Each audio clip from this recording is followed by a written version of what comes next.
Cinema is definitely facing an uncertain future. Art house theaters, in particular, continue to struggle under the weight of the ongoing pandemic. Meanwhile, many critically acclaimed films produced by Netflix, such as Apollo 10 and a Half, A Space-Age Childhood, received an extremely limited theatrical release, or none at all.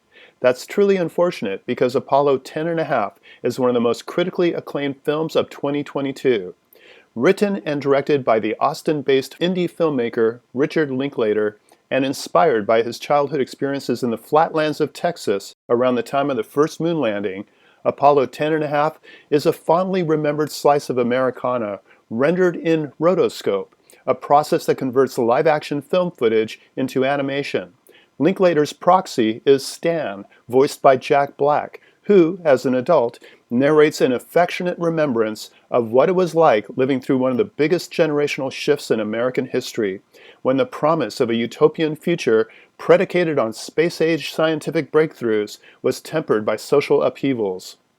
The 10 and a half in the title refers to Stan's age during that period, but it also refers to a fantasy moon landing that he signs up for between Apollo 10 and Apollo 11. Stan's lunar mission, which is sparsely interwoven, serves as a clever and historically accurate reminder of the rigorous training involved in becoming an astronaut. Mostly, though, Apollo 10 and a Half is about the fun of growing up in a big family during the baby boom era when there was never any shortage of siblings or age-appropriate neighbors to play with. Every free moment was seemingly filled with pre-digital entertainment. Movies, TV shows, pop music, front yard games, board games, pinball games, and more movies, because, after all, Stan is a stand-in for the filmmaker. The warm humor of Apollo 10 and a Half springs organically from the absurdities of the time. Linklater delights in giving us examples of how personal safety and looking after others was a concept that hadn't quite risen to the forefront of most people's minds.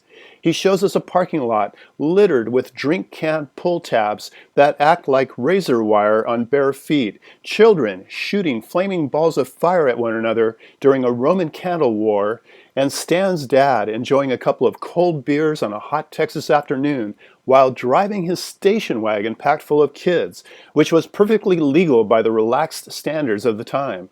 And then there were the early environmental red flags, such as family outings to the beach, invariably concluding with the ritual cleaning of blackened feet with gasoline, thanks to omnipresent tar balls produced by offshore oil rigs. There's a never-ending supply of live-action films that strive to recreate a specific time and place. Using animation to tell Stan's story proves to be an inspired choice that somehow feels more authentic than live action. Perhaps it's because animation delivers a slightly impressionistic aesthetic that lacks the visual minutiae of reality, essentially sidestepping the close scrutiny that historical recreations tend to invite. Enhanced with a creative selection of 60s needle drops, Apollo 10 and a Half, A Space-Age Childhood, is a thoroughly entertaining and lovingly crafted time capsule that exudes verisimilitude. For KSQD's Film Gang, this is Paul Koneski.